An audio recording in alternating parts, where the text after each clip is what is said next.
Michael Benetti is our final speaker, speaking on case studies of rehabilitation projects. Michael is an urban planner in Toronto, Ontario, with 9 years experience working both in the United States and Canada.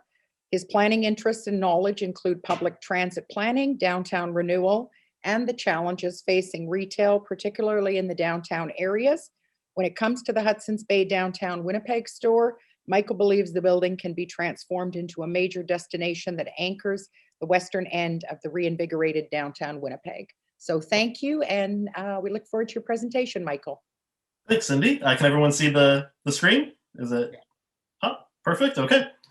So there's been lots of talk today about the HBC Winnipeg building, and as we finish off the summit here, I want us all to imagine the possibilities that a reinvigorated HBC building could have in downtown Winnipeg. So let's dream a little bit for the next 10 minutes or so. And to do that, we're going to look at cities that have gone through this problem already. There's old department store and warehouse buildings across North America that have closed down, and cities have had to retool them. And so our first look here is Ponce City Market in Atlanta, and it's a former over 2 million square foot Sears warehouse, and it has been turned into a multi-use office, residential, retail, and food hall.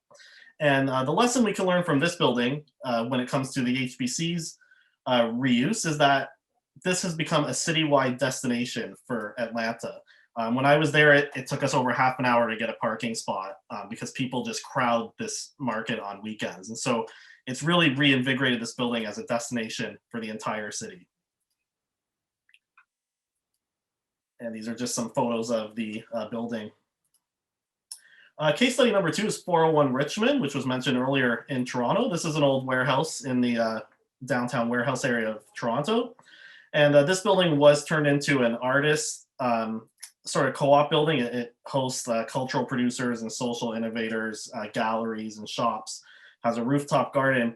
And what we can learn from this building is that the developer in this case put heritage and community use above profit. They could easily have put a 40-story condo potentially on this building and made massive profits, but instead they want to give back to the downtown area, to the community. They still make a profit on this building, but they really did an amazing heritage job, and it's a place that people come in from all around the city to enjoy the different offerings of the building.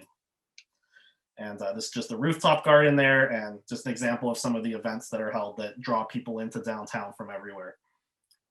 Case study number 3 is the Hani and Company department store in downtown Newark, New Jersey. This department store unfortunately was vacant for over 30 years. And it now includes an arts and cultural center operated by the university that's located downtown. It has office, residential, dining, and retail.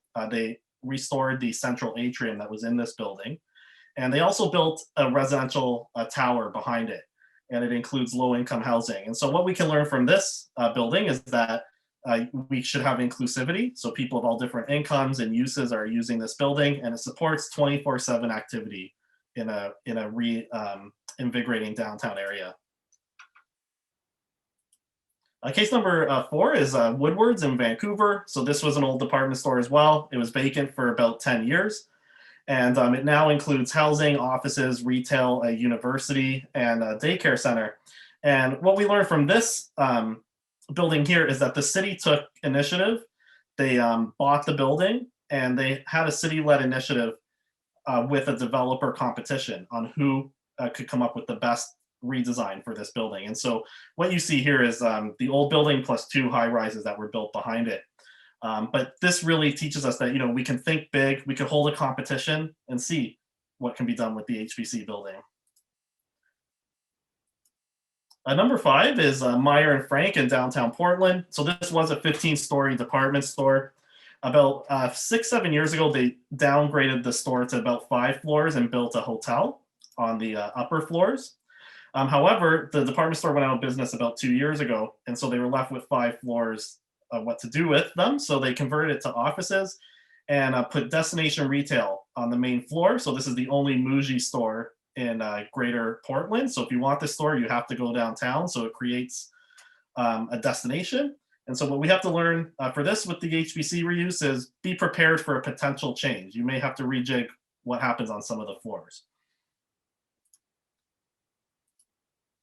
This is just the atrium they built on the upper floors. Number 6 is Carrefour Industrial Alliance in Montreal. So this was a former Simpsons department store, sat vacant for a number of years. It now has a Simon's department store and a cinema. So, downtown Montreal is a little bit more vibrant in terms of shopping, but what we can learn here is don't discredit large scale retail. There may be a store that can fit, a part of the building that can become a destination in downtown Winnipeg. This was the first Simon's store in Greater Montreal. So again, if you wanted Simon's, you had to go downtown. So it kind of created a destination. Number 7 is is Winnipeg's sister city down in Minneapolis, the Dayton's Project. This building is opening in the next month or two. It is a former 1 million square foot Macy's department store, formerly Dayton's. It's going to include offices, retail, dining, rooftop garden. And what I really like about this project is they are opening the old Oak Grill, which was a famous restaurant, sort of like higher class version, I guess, of the paddle wheel, but that people used to go to downtown Minneapolis to eat. So they're reopening it as part of this project. And so what we can learn here is we can bring back to life some pieces of the old store. And then what about if developers don't come to the table? Well, there's always a building conservancy. And what would happen is the building would be either leased or given over to a building conservancy. Revenues from rent and from donations would drive redevelopment and keep the building going. This is more popular in England, but there are conservancies in North America primarily for parks. So the Assiniboine Park in Winnipeg is actually run by a conservancy now. So what we can learn here is if there does potentially happen to be little interest from developers, it doesn't mean this building can't be reused. We can, come up with innovative ownership or operating ways to make this building succeed. And so as we end here, let's think about what a reinvigorated HBC building could be. It could be a 24 destination, inclusive, an incubator, renewed heritage. It can be green, financially sustainable. But the thing here is this is an amazing time for Winnipeg. We have to think big. This building could be an amazing anchor for downtown. So this is a once in a lifetime opportunity. So as was mentioned before, this building is on the western end of downtown Winnipeg. It's sort of it's within walking distance of other poles of activity like True North Square, the Forks, the Exchange District, Portage and Main, and the University of Winnipeg. And imagine you come downtown for the day. You start off in the Forks and you wind your way through True North Square, and then end your evening at the Old Bay building. This is an amazing opportunity for the west end of downtown. And so these are just ideas of some of the potential uses that can be put into a mixed use reinvigorated HBC building.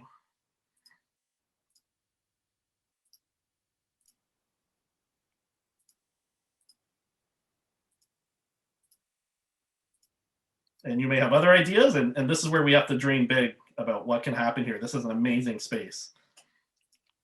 So thank you, and I hope to see you all at a restored HBC Winnipeg building. Together, we can rescue, restore, and reimagine this amazing Winnipeg and national landmark. Thank you. Thank you very much, Michael. We actually are just finishing under the wire. We got about a minute and a half left so that we can be true to ending at 2 o'clock.